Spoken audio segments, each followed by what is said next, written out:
less aggressive compared to saltwater crocodile. They were just attacked unless they are provoked, unlike saltwater crocodile, very territorial. So during breeding season, they are naturally aggressive. Also, they don't move that much. Hindi masyadong gumagalaw. Crocodiles are nocturnal.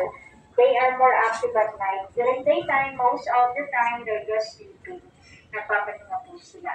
So they are around 5 years old, saltwater Paggabi pala sila crocodile. active, no? So when they are under the water, Saan sila hanap sa those pagkain paggabi?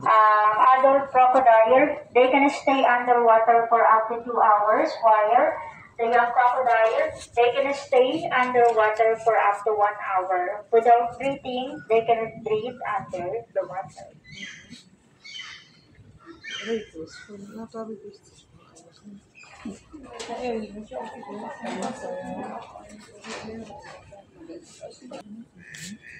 That's our tour, Nature Park and Russell House. Then our exit later is